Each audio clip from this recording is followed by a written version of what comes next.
I'm your host, Jade, And I'm your host, Emma, and this is lashing out and nailing life. Today we are talking about feeling behind. Mhm. And remembering that we're on our own timeline. Yeah. So where do you think the feeling of being behind comes from? I heavily think it comes from societal expectations, but what's ironic about that is those change every generation. I think back to my grandparents and they got married at 20 and 21, and back then that was normal. Like you started dating your forever person in your early teens, and some people got married in their teens, and then you start having children in your early 20s. And then my parents' generation, for them, it was more normal to wait until their like late 20s, early 30s to get married. Of course, you always on your own timeline. But society-wise, that's kind of what happened. And now, like, if I look at my like close social bubble, I feel like we're back again to getting married in your early 20s and having kids in your early 20s. I don't know. I feel like there's still kind of a mix because I feel And like that's what I'm saying. yeah. It's different for everybody, but I feel Yeah. like we have kind of gone back to that a little bit. Yeah, I feel like it's I would say society norm now is a little split, where it's either depending on when you started dating. Like, I still see that early 20s sort of thing with people who were like dating in high school or wanting to get married before they went to college and things like that. But I'm also seeing that it's more common for so much of us to wait. Which is what I was going to say, because that feels like it's more in my bubble, because I also know there's tons of news articles right now actually about how Gen Z has more of a desire to stay single and not. We're actually the biggest generation with a single issue and not wanting to have kids. And I would like to blame both sides for that after watching the Denver Love is Blind. Whenever that was last year, like, it is rough out there. But I do see, like, I think specifically, like, let's say the society norm is still getting married in your 20s. I feel like people are waiting until they're, like, 30, early 30s to have kids. But I still think that I would still kind of feel behind in that sense just because of our parents. Because my mom already had a kid at the age of 22, 23. They had bought their first house by the time that they were like my age and that sort of stuff. And like being surrounded still by that generation in their 40s and 50s now, I feel like it's kind of that. So in my mind, I'm on Maybe timeline. something, yeah. I don't know. But I even feel like when me and my boyfriend moved in together, people were like, well, if you're moving in together, just get married. And we were like, well, we want to live together first. And like, that was a thing. That's definitely something that has shifted, the living together before getting married. Although I know like my parents did that, but I feel like it was more like that's when it was starting. Probably just like 20 to 30 years ago. Because even my parents, like they had been living together, but they weren't living here together when they got married. So I feel like even in my grandparents' eyes, like they were still doing like the old way. And I feel like, yeah, like society, social media, even just the fact that we're in such a consumerism, materialism society kind of thing, that it is also like, well, if you don't have this and if you're not doing these things, then maybe you're not, you're supposed to be, which isn't true necessarily. Yeah. I feel like we're going to be the biggest generation that doesn't have children. Oh, well, it's one of those things actually where, how old was I? This was a while ago, where there was an article that had said like our up and coming generation was already predicted to have less kids, and the smarter of our generation was choosing to wait until they had more of a financially stable, or kind of going into our last episode, like that more like they had a house and they have and you're more prepared for a kid. And then like the people who are choosing not to wait until then, it's gonna maybe also cause its own epidemic of like smart genes get passed down and who are making unsmart decisions and things like that. Without saying like, obviously if you had a kid when you're young, it doesn't mean that you're stupid. I just mean that it's more common for people to wait longer because, which I don't know how yours was, but like I always hear the moms that are in their late 40s, early 50s saying like, well, you just make it work. Like you just make it work and you just do what you can and you just make it work. Everybody's like, you're never financially ready to have a child. But I think that there's a difference between being like, I'm a millionaire and we've got them paid for college already, and just being like, okay, well, I want my kids to be able to have, especially with like our economy right now. I was going to say, the biggest irony is the people that are like, you're never financially ready to have a child. I'm like, yeah, but you were also able to afford that house 3 years ago. That's the thing. Because like me and Garrett swear on our income, we barely make it. And we are not frivolous people. Like, I don't buy anything. I'm not a huge, like, let's go shopping and spend $1,000 today. Like, I don't really do stuff like that. We're very, like, we have, the few streaming platforms that we have, and things are just so different now that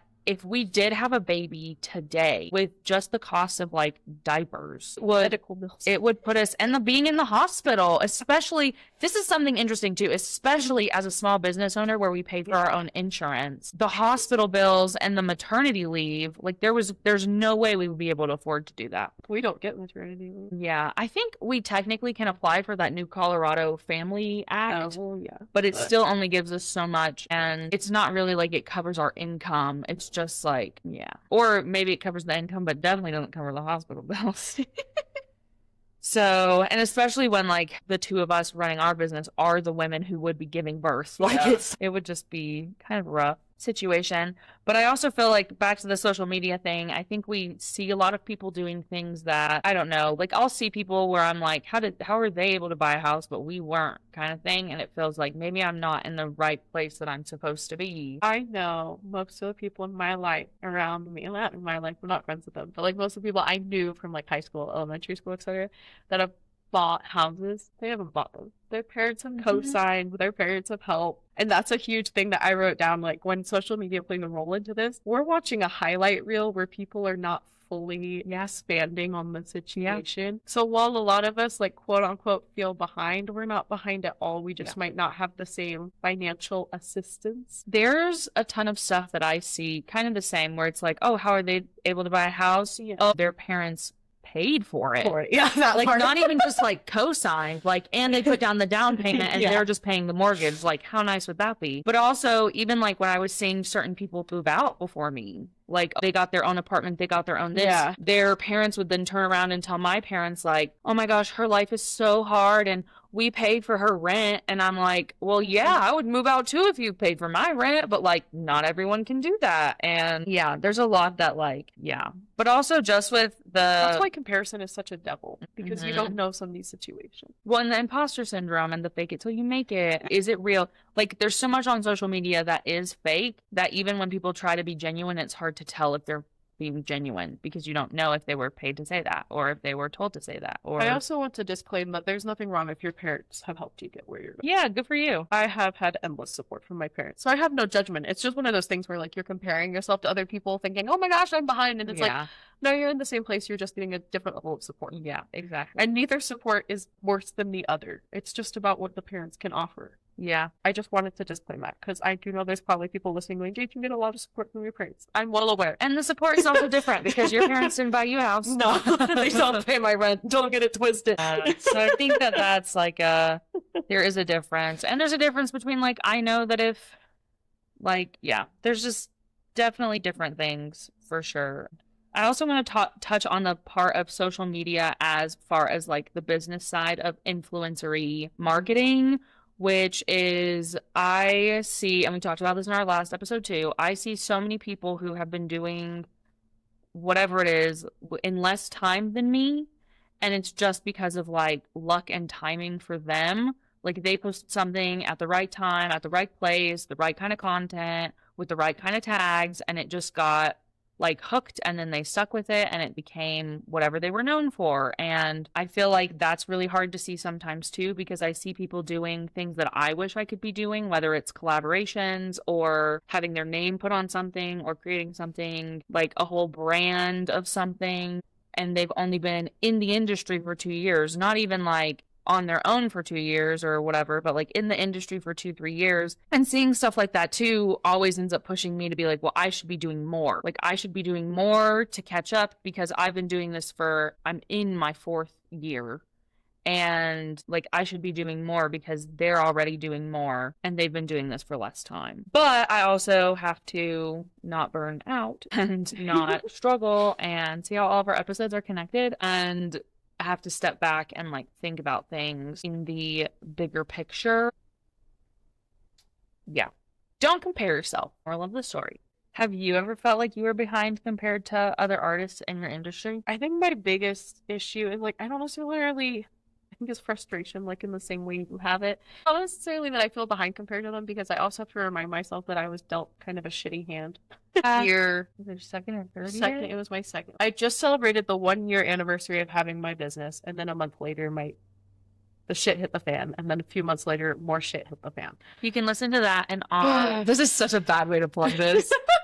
I was gonna say you can listen to Jade's whole story in our domestic violence episode, which is not lighthearted and very serious, but it is important and it does tie into a lot of things, and also maybe helps you not feel alone. It's a really good episode. So like I have to really remind myself that, mind you, that first whole year of business, I was in this horrific situation, and like people around me didn't even realize what kind of situation environment I was in. And then it all hit the fan like March of 2023, and then my mom got really sick July of 2023, and it's just like I have to remind myself that the first year and a half that I was in business, I was kind of fighting for my life. Not even kind of, I was very much fighting for my life. So then I'll go and compare myself to somebody who has been running their business for 2 years, and they're hosting events, they're educators, they're going to every single convention they possibly can. And it's like, well, maybe if my first year and a half of business hadn't been how it was, I could have been doing it at that point too. But at the same point, I've now hit a point like 4 years in, and it's like, that's not really my primary focus. Like, I don't want to. Brand collaborations are not my top things. I love being a brand ambassador for brands, but like actually working for a brand is low on the list of things I have the capacity to do. And then I also, like, traveling all the time is exhausting to me. My clients are my priority, and that's my thing right now, is my clients are my priority. Yeah. I am looking at adding education on finally this year, but that's because I only just took a training in January that actually sparked my interest in becoming an educator for the first time. So it's one of those things where, like, I guess to a capacity, I do feel like I'm behind other artists in our industry just because I feel like they've done so much more in their first 2 years. But if I take a step back and I actually evaluate my life and what I've been through, I actually feel like I'm in a really solid and good place, because I think if other people, maybe even them, had gone through what I had gone through in my first year and a half of business, they might have not even made it to a year 4 of business. Right. Or a year 2 of business. And I think too, like, we are hosting an event this year. It's in October, and we've been talking about it a lot, but I feel like too, it's kind of goes back to a little bit of the luck thing, because I see people who are educators who have been in the business for 10, 20 years, and they're just now becoming an educator, or they're just now becoming established within the industry because of however old they are or whatever, and they just had never thought about that direction, compared to the fact that, like, I don't even know if I would want to take a class from someone who has only been doing this for 2 years, you know? There's also like, there's that aspect too. There's also just the luck of the fact that the way that they presented themselves, which I hate to say this, brands love someone who's going to present themselves in a way that benefits them. And so you could be the worst at what you do, and if you present yourself well on social media, you are going to get recognized from those bigger brands or brands that you want to work with or whatever, because, like, this is something that I've probably talked about before, specifically with social media, is I will see nail polish brands ambassadorize or whatever people who either, one, do a terrible job at actually marketing them, like, don't actually tell me what colors they use, don't actually tell me what, you know, brand they used for Builder. Maybe they didn't use that brand for Builder, so they just didn't mention it because that isn't who they're working with. Maybe they do extremely hyper-realistic nail art, and they're showing how pigmented this black is for a single dot in the middle of an eye. And that's not the kind of stuff that I want to see practically. Like, I want to see an everyday Joe, everyday Jane, whatever, using something in a way that I would. Like, I'm a busy nail tech. I do very little self-care for myself in the morning. I want to see a nail tech who also does that if I'm going to buy a product. Like, she only has 3 skincare products, right up my alley. I don't want to see somebody who's using the 25 pack from whatever brand, because I don't have time for that. And when I see, like, the people using the black, and it's the blackest black, the whatever black it is, and they're using it for one single dot, oh, look at how pigmented it it is. No, I want to see it make a straight line and I want to see it make like actual shapes that we would be using it for, because not everyone is doing these things. And when I see, like I said, when I see people advertising these things because the brand thinks it makes them look good, it makes me know that that brand isn't something that I want to necessarily reach for. Because if somebody comes out with a brand new collection of colors, I want to see what each color looks like individually on. One of the brands that I use, Stellar Gel, they have a couple ambassadors who are really good at using their PR to be like, here's what the color looks like on a whole nail. And that's what I want to see. And then they have a couple people who are like, here's what the collection looks like in a practical sense, and not like, I used these 10 colors to make a flower that isn't even a flower you will ever make on somebody's nail in your life. So I feel like with social media too, it's easy to get caught in the, well, why am I not doing that? When it's really not because you're doing anything wrong. It's just because, you know, some brands suck and they don't want to work with you. Going off of that, anyways, do you think people rush certain milestones because they feel pressure to keep up? In business world, I can't really think of this as an example, but like in personal, like 100%. I think the biggest thing, I read this quote the other day on in a store I was at, and it said, if you're not married by 30, don't worry, you've just skipped over your first divorce. And it just makes me laugh, because one of the I like things that. that That's like a cute poster. one of the things my dad has always said to me, like when I have gotten in my head about it, because I was engaged at 18. Did not work out. Like a good reason. Because one of the things that I'll like talk about is the fact that I'm not married yet, and my dad will always be like, well, don't worry, just means you're not gonna get divorced. Maybe you're less likely to. I don't know. Yeah. But I even think about just things, yeah, like that, or like I would rather, our next goal is buying a house, right? That's like our next goal for us. And we had talked about this yesterday when we were at a party at one of our friends, is like, that's not a goal for everyone, and people have different goals, and that's fine. Our next goal is buying a house, and I would rather feel more financially secure that we are going to buy this house and be able to live in this house than to just buy a house and be house poor. Because when we moved in here, I didn't really ever realize why like house poor would be such a bad thing. I was like, well, we don't have a lot of stuff and we don't host a lot, and it's not like we need to put a bed in every single room. But when we moved into the apartment, I was like, oh, there's just stuff that you like need to function that if you had a house would be harder. Like, okay, you move into a house, your water heater gives out. Okay, you bought the house, but now you don't have water because you couldn't fix the water heater. Just things like that I don't think people don't think about it. Think about. Even if it's just like, oh, you move in and your oven breaks, like, yeah, now you have to buy a new one, now you have to fix it, now you have to like figure out all this stuff. And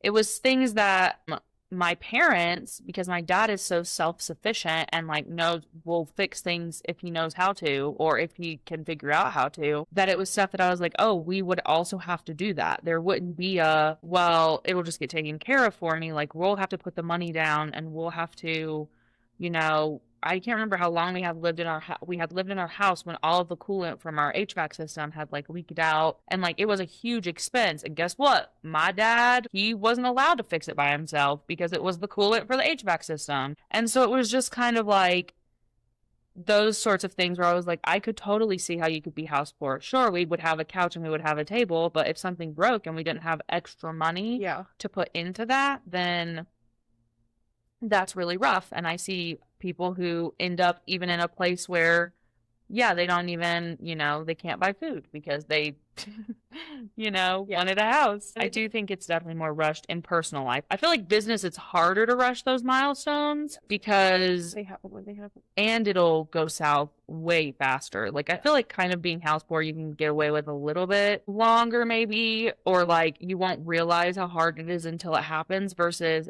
like right now, I'm looking for a bigger space. If I tried investing into a space that I physically cannot afford, then it would run me bankrupt. Like, there would be no point into, like, I either would be not paying myself or I would be bankrupt, because when we moved out, it just kind of like my expenses changed and things changed, and I'm trying to pay myself an amount that I can live off of. And then I was like, if I had done this, which is kind of one of the things I probably shouldn't have waited on, but if I had done this when I still lived at home, it would have been easier for me because I wouldn't have had to worry about it so much. But that's another story. Another milestone nowadays that gets pushed is like kids going straight from high school to college, and that's like a parent's pushing that milestone more than the child pushing it on themselves. And think that's how you get a lot of these people working long-term jobs that they don't want to be working. Because they Well, chose a degree and now that's the degree yeah. they have and that's the job they can get. And that's a societal milestone that I think has a lot of work that could be done around it. Well, and I'm very thankful that my parents, not necessarily because I did feel behind when I didn't immediately go to college with everybody else,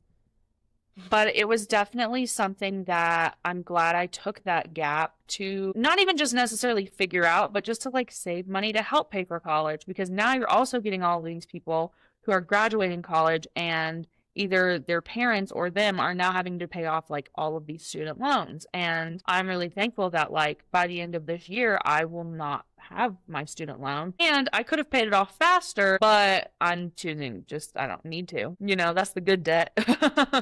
But I even think about my little brother, like he is really into personal training and nutrition, and his goal is to be a personal trainer and a nutritionist. And he thought that he was going to have to go to college for this. So my parents, you know, he helped and my parents helped put him into school for nutrition specifically. And then he got in there, and realized that getting a master's in nutrition is not what he needed for the state of Colorado. He did learn that other states you have to have your master's whether or not you're going to be doing whatever, which is crazy. That other state, like, it's just why are we all so different? Like, I don't know why with stuff like that, it doesn't make sense that in California you have to have a master's, but in Colorado you just get to have a certificate. I don't know. Whatever. I don't care. I'm glad that he doesn't have to have his master's, but he is able to now, like, because he's had the time and the non-pressure from our parents about going to college, that he was able to be like, well, I'm gonna. And my dad did not want him to do personal training. He was like, I don't think this will be a good pathway for you, and I don't think you're gonna be able to make any money or survive. But they're also supporting him because they know that he will like it and it's something that he enjoys. I'm getting hungry. My stomach is growling. But I feel like, yeah, that is a milestone I do see people pushing, even if it's just because they want to brag about where their kids are going to school, or if the kid wants to brag about what they're studying, which sometimes I'll be like, well, where are you even going to work? So what are you going to do with that?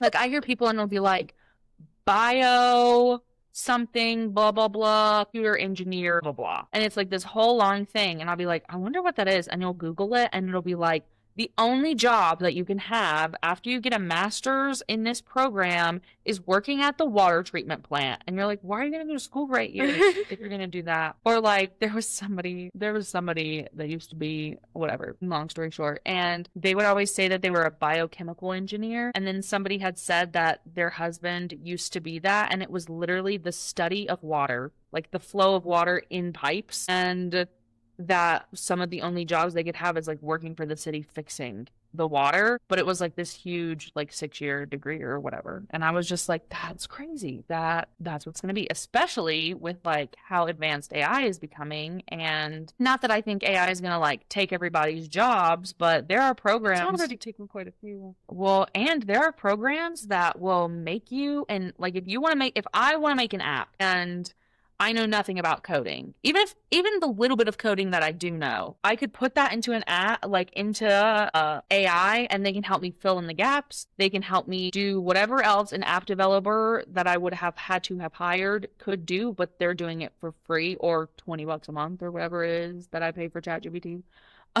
Which is crazy. Like, even to the point, like, my dad works in IT and he knows a significant more about computers than I do. And even he is like, he was so glad that he did not push my brother into coding because I can do it now. Like, I could do it now. And he said that the other day. He was like, I'm so glad I didn't put you in coding because now Emma can do it. And I was like, well, I don't know how to take that. But it's true. Like, there's so much happening that, you know, and things are changing, and there are certain industries that will always need people in certain positions. It's definitely developing. Anyways, don't feel like definitely think that. I don't think anybody should be rushing milestones. You shouldn't be rushing to get married. You shouldn't be rushing to buy a house. You shouldn't be rushing to get a degree just to get a degree. And you definitely shouldn't be rushing to have a kid just to have a kid. I feel like anytime you rush pretty much anything in life, it doesn't work out. Whether it's because now things are lower quality. Like, I even just think about it from like a factory. If you were a factory and you were turned onto high speed, do you think that the products coming out of you would be very good? Yeah. Probably not. Even just with like life things like weight loss or self-care or anything where you're trying to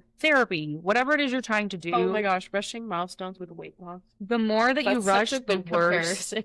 The worse that it is. Like, if you were, there were, when I was first starting like my weight loss journey and everything, there were people who would say like how to lose 15 pounds in 5 weeks or whatever crazy thing it was. And then you would come to learn, which they were not advertising this correctly, which I thought was a little dangerous, was that they were purposefully doing that because they were bodybuilders or in some sort of form where you need to slim down really fast those last 15 pounds just to compete in whatever thing you're competing, which I also, my little brother's really into this. I don't think it's a very healthy industry, but whatever. And that's why she was cutting down. And one of the videos I found of this specific person I'm thinking of said, I lost 15 pounds to compete in this competition and I won. And she was like, but then I took a break and I gained it all back. So now I'm going to teach you how to do it sustainably because I had to do it. And there's all of these, sustainability. Like if you're trying to rush how you do your services, it's going to be a lower quality. Yeah. If you're trying to rush buying a house, you might, or having kids or getting married, you might put yourself in a very bad situation just because you're trying to rush things. Yeah. Like everyone's on their own timeline. For example, we have a friend who, who is engaged / married. They're doing things a little bit backwards, but it's totally them and it's so cute. But anyways, and they have been together for, I think we said like a year and a half or something. Maybe it's just over. Just over a year. Again, totally feels like a natural fit for them. Me and my boyfriend have been together for 5 years.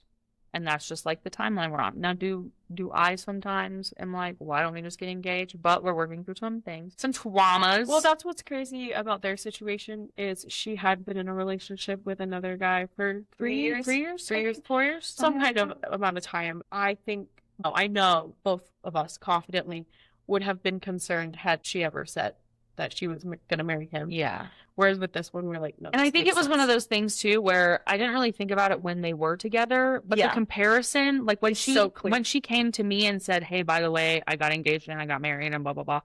I was not like, oh my gosh, that's so soon. I was like, wow, that's so good for you. And he's so good for you versus, because we were just talking about this yesterday. If she had come in and said that, I don't think I would have recognized it at the time of like them dating.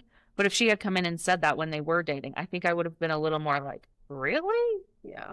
Like, I guess you really love him and I just don't know him that well. But okay. Yeah, that's definitely one of those examples of like. And as long as it feels okay for you and you have had those, like, I've had conversations with my boyfriend about what our timeline is. And I know that, like, the reason we're not getting married now has nothing to do with the fact that, like, he doesn't love me. It's just because he sees buying a house, honestly, a bigger deal to him. So he would rather do that and then kind of in my own words of how he said it, do the little things later. So, like, but moving in together was like a huge step and buying a house is a huge step, and he considers like the little piece of paper that you get when you're married is like a little step, and like he doesn't consider that as big of a jump. And so we've had those conversations, and I know that he's not like gaslighting me into just stringing me along because I know my boyfriend. But yeah, so I think it's just kind of also having those conversations and knowing, because we had those conversations before we moved in together, like, hey, if we move in together, is this in our future? Because I didn't want to move into with someone who was like, no, I'm not getting married with you. Like,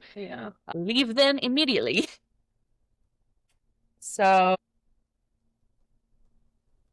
do you think everything happens for a reason, or we just oh my gosh, I can't read. Do you think everything happens for a reason, or we just learn to make meaning out of it? This question had me second guessing myself, because I've always told myself that everything happens for a reason, and I've always told people that I'm a big believer in that, but now I'm like, maybe I do just make a meaning out of everything, to make a meaning out of everything. I think it might be a little bit of both.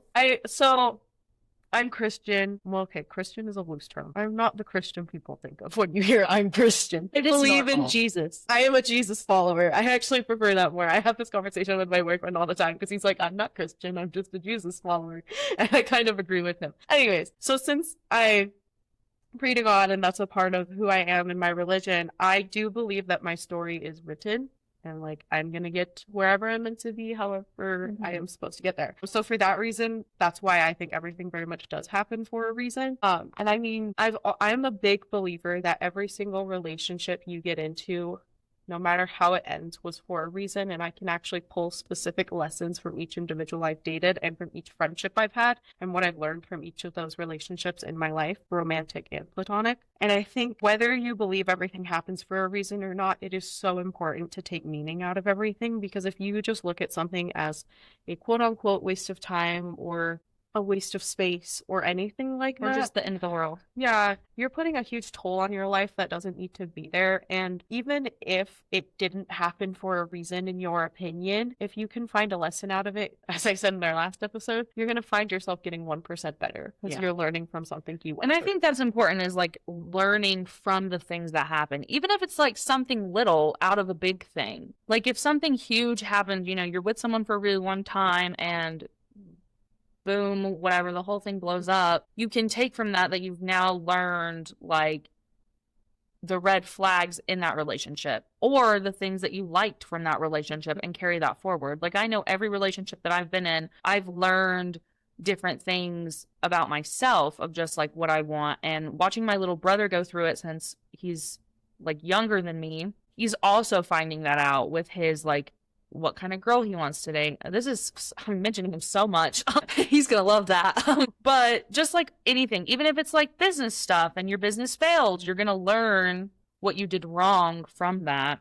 I am not necessarily as much of a spiritual person, but I do believe in kind of that butterfly effect. Things happen like for a reason, in the same way of like, which it's funny the way that you described it, because me and my boyfriend had this conversation a while ago where he was like, our lives already exist. We just don't know what's going to happen yet because we can't predict the future because we don't know the future, but it's already there, right? And I had said like, no, you don't understand, because what if I make a different decision? He's like, but you already made that decision. You just didn't know. And it's funny because we got into a huge fight about it. And what you just said made it make so much more sense, because I was like, no, that's totally how I was trying to say it, is like everything happens because it's already going to happen, right? We just don't know that it's going to happen. So to us, it's like this huge new experience, but like, we were already going to have that experience. That's what I think is funny, is we stress so much about decisions, which I think is totally okay to be that way and to like panic about, especially the big decisions. But whatever decision you make is the right decision. Unless it's the wrong decision.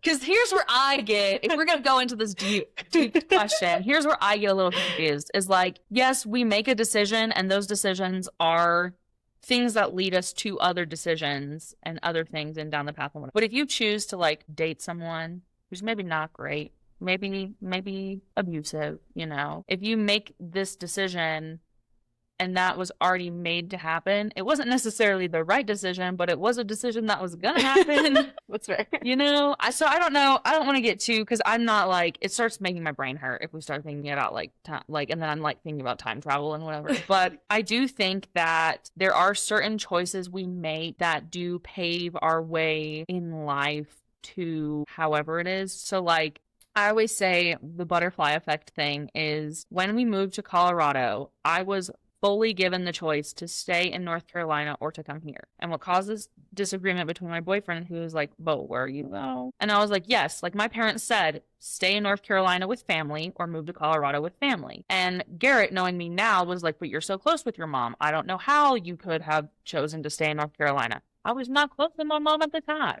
I love my mom and I've always loved my mom, but it was an actual decision where I was like, do I want to stay with my grandma or do I want to go with my mom? And I ended up coming to the conclusion that it would be easier for me to move back to North Carolina from moving here than trying to move here from North Carolina. And I always thought, well, if I go out to Colorado and I hate it, I can always move back. Now I'm here and I have my life and I don't hate it and it's fine. But like, that was a huge like fork in the road. Garrett also had a moment, he's gonna hate that I said his name. He also had my boyfriend also had a fork in the road where he had to choose between taking, like, he was going to be a firefighter. No one was hiring in Colorado. So he had to choose between staying in Colorado and not being a firefighter or moving to Wyoming and becoming a firefighter.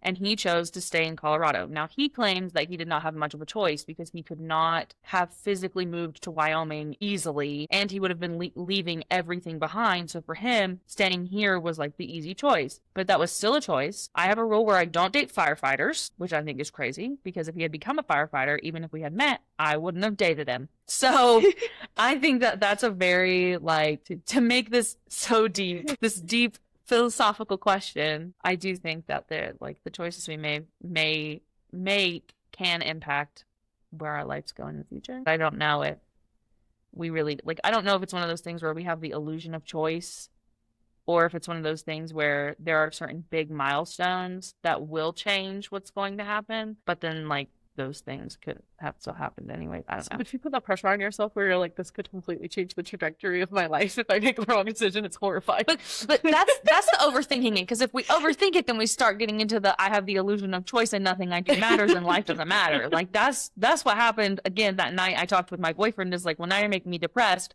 because if you're saying all my choices have already been chosen, then why am I doing anything? Because I was like, if you'd stayed in North Carolina, you might not have enjoyed it, so you might have ended up in Colorado anyways. Right, but you were always going to end up in Colorado. You just chose the quicker way of getting right. Like, I don't know. If I had stayed, I always think if I had stayed in North Carolina, I would have been going to school for physical therapy. Would I have moved out here but been a physical therapist? No. It's all these things. Do we really have, not this turning into such a deep episode, do we really have the illusion of choice? Or are there, because I think, like, okay, what you're eating for breakfast, like, whatever, that might already be late, like, whatever. But I do wonder, and the like, fact that that's what you think is already played out for the rest of your life. Yeah, I mean, hey, if it's already late in my timeline of when I go to the grocery store because I made that choice. But I do think that there are probably points in our lives. It's kind of the same thing with, like, palm reading or any of those things. Like, there are obviously certain big milestone points in our lives that I feel like could fork off into a similar plan, if that makes sense, to, like, tie into, like, your beliefs and stuff. Like, if you know, God is telling us what we're supposed to do, like, if it is, then let's say your whole life is planned. But I still think that there are those paths where, so what, you're telling me that he's not gonna tell me what my plan is if I chose the other road? And then this is where I got in with Garrett, where he was like, but that's the thing, is you were already gonna choose that. But that's what I mean, is, like, if you overthink it too much, then you're gonna get really depressed. I don't know, or it's a great relief of any pressure. Maybe. But I feel like there's a difference between, like, you're choosing to wake up today versus you're choosing to not wake up today. Like, that's what I mean, is there are still choices that you have to make in order for the timeline to progress, I guess. I don't know, it's complicated, because if you think everybody's life is already written, then there's some people that just have really crappy lives written out. Right. Well, and then it goes back to the why a lot of people will lose their, like, faith and things like that, is because, not as turning this into a philosophical religious episode, is because, like, if your kid gets cancer and that was always in that life's timeline of events that was supposed to happen, like, why would you want to believe in someone who would do that, you know? So I think that's why I'm like, I feel like there are certain things that happen that are, if your kid cancer, are you gonna learn, well, we shouldn't have drank that tap water? Like, what do you mean? I think it just depends, but don't overthink it. This is not what this episode is about. What do you have to say to someone who feels like they're falling behind right now? Yeah, because your story's written. No, I mean, like, you are on your own timeline. Like I was saying, like, I have felt like I'm behind, but, for example, like, I've been through my shit. Like, what have you been through? Like, just reflect on where you're at in life compared to what you've been faced with.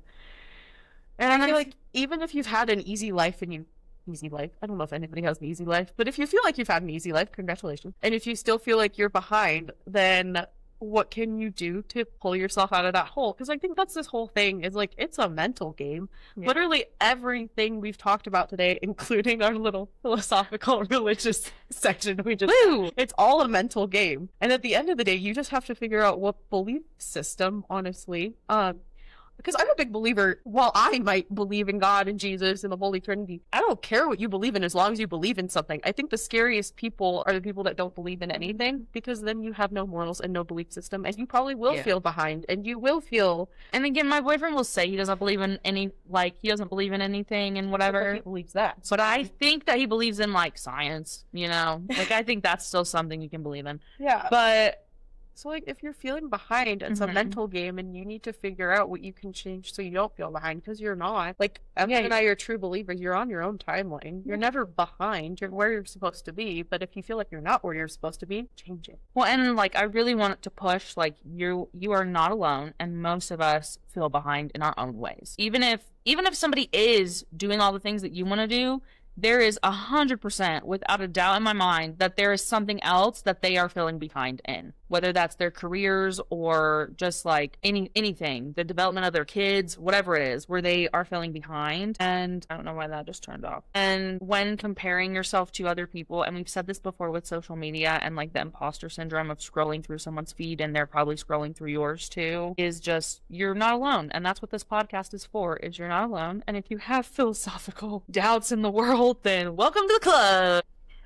But yeah. What's your advice to somebody who feels like it's too late for them to start? I don't think it's ever too late, especially going through beauty school and seeing women who had already become moms and had other careers. You should see the age range that we get in beauty school. And I will say that it definitely depends on your work ethic and where you get, because there are people that I have known who went through beauty school in their 40s, are 50 now, and just lost. Like, they had no energy to want to do any of it. But I've also seen women in their 40s who, like, just finally found their little pocket of heaven and wanted to do it. And I was going to say, if you feel like it's right for you and it's what you want to do, then it's definitely not too late for you to start. If you feel like you're just trying to push yourself, rush those milestones, like, I don't know, like, for example, obviously this is not me, so maybe this is so wrong, but if you're like mid-50s and you're suddenly an empty nester, all your kids have moved out, and you're like, oh my gosh, I just need to do something with my life, and you start researching and you find out like beauty school is an affordable option, and you're like, oh, I'll just go do that. It might be a little too, it's not even like too late, but it's not right for you. Right fit. Even if it's just like it's never too late to start anything if it's something that you want to do. Yeah. Like if I wanted to go back to school to be a computer engineer, I could do it if that's what I really wanted to do. It's all about, again, like, not rushing into things just because you can. Again, one of my other catchphrases, just because you can doesn't mean you should. Just because you can do things doesn't mean you should do things. Yeah. And, ask those questions, start your dreams. But it's never too late for you to start something that you want to do and that you feel is calling, especially if it's already laid out for you now.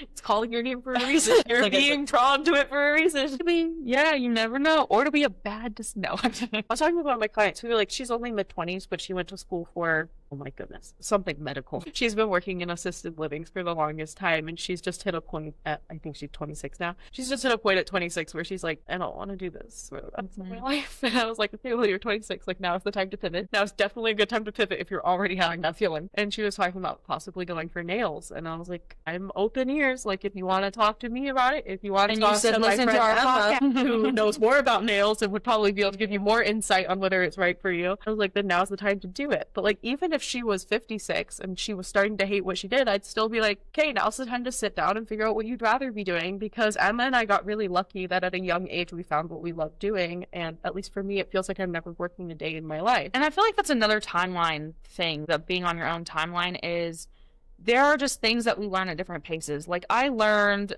2 boyfriends ago, however many boyfriends ago, like, what I wanted, what red flags were, what, certain things looked like in someone that made me not want to date them, versus there are still people I know who I'm like, girl, why are you with him? That's bad. And it's like, well, I've never dated anyone who's done this before. And it's like, well, I have. Don't do that. Don't do that, So just, again, we all learn things at a different pace. We all, discover things at different times. And especially, again, the same generation that is in your phase. Most of you, whoever, were stay-at-home moms, maybe never had a career. Maybe now want something. I mean, my mom, not that she never had a career. She taught, like, ESL for 13 years. Then she stayed home with us. And then she, like, had a couple, not like odd jobs, but she worked with like auction houses and things like that for a while, but it was just kind of like whatever. And then when, we started getting older, she started having more free time. COVID had also hit, kind of in a point where she realized that like Pilates was something that she really enjoyed, and she wanted other people to enjoy it.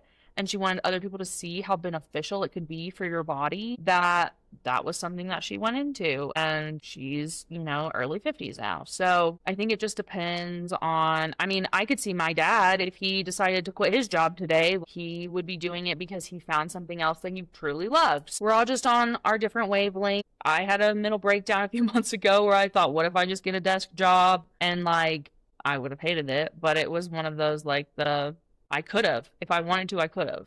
I sat down last year and I was like, what if this doesn't pay for my living and my lifestyle that I want? What else would I do for work? And the answer is there's literally nothing else I would want to do. So we're just gonna make this work. Right. I know we've trapped ourselves. We've trapped Just both a ourselves. blessing and a curse. Like it's amazing to like know for definite this is what I want to do, but it's also like, well, there's nothing else I can do, so this is gonna work. Well, and it's just that whole, and then how would you do, my whole thing was, and how would I even do both? Like, even if I really wanted to, like, I was like, I'm gonna be a secretary, and I want to do that. And, I would hope I would really like it, I guess. But that was the thing, is I was like, if I had a Jets job, I would hate my life. I've always said I couldn't do that. Going and doing the same thing every single day like terrifies me. That's why I wanted to do the occupational therapy. I might have said physical therapy earlier, but I wanted to do occupational therapy because the people I had interacted with who were in the occupational therapy field were like, oh, and we make things with clay, and we make puzzles, and we put things together, and we help people like relearn their mobility skills. And I was like, oh, so I'm not going to be sitting at a desk all day. And I know my little brother and my boyfriend and my mom were all kind of the same way. Like, we don't want to be just like sitting and typing things in and whatever, making phone calls, sitting in meetings. Like, that's not the kind of life that we want. So we found lives that we wanted. I think that's the biggest thing about this is it's like, even if you feel behind, but you're doing what you love and you're in a place that you're happy. I know I've mentioned this before in our last season of episodes, but when I moved here and I wasn't in college, and all of my friends that I had known were in college and they were doing college things, and I was just working, and I felt super behind, and then they're going to get jobs, and they're going to have jobs that they like, and they're going to do this. I kid you not, most of them have said, I should have done what you did. I should have done what you did, and I should have gone into a trade or field that I actually liked, and not just something that I thought was easy. Or even like my best friend, she got a degree in something that is really just limited. And would she have loved that job? Absolutely. But they only need it's a very specific amount of people. And then she was like, and I don't even know if I would like it now. And she considered just painting houses at one point, like just something that she would like. And I think that is really interesting, because at the time when I was considering doing things like this, it was also still kind of not taboo, but kind of like you're going to waste your time. School is the easy way out. Yeah, or not even that, but just like you're not going to make any money. And not that we're in this and making millions of dollars, but by any I would say we're surviving. That's what I've learned this year. It can get me by. Yeah, like, we're not house poor. Am I going to Disney World and or Europe? No, but maybe next year. So yeah, I think it's just, this episode is definitely gone off the rails, but just finding your dreams and doing what you feel is best for you in that moment. We always talk a lot about big picture and things like that, but you really also need to step back every now and then and just reflect on where you are and think about how far you've come. Yeah. With that, I think we can end that episode here. Yeah. As usual, links or anything you may need will be in the description. We briefly mentioned an event we will be hosting in October. There is a form with some details on that in the description. If you want to speak at said event or participate in said event, that's what that form is really for. But if you also just want to peep around and snoop, then you can click that too. And we are trying to gauge how many people are interested in speaking, just so that way we try and fit everyone in where we can and see if it's going to be something bigger than we thought it was going to be. If you feel behind in your social media marketing, I have a marketing book that is just literally the basics of Instagram, and some of the basics that a lot of people who have even been doing Instagram don't really know how to utilize for free. And it's a very, very small investment. So I'll have that linked below as well. And yeah, till then, we will see you next time. Bye!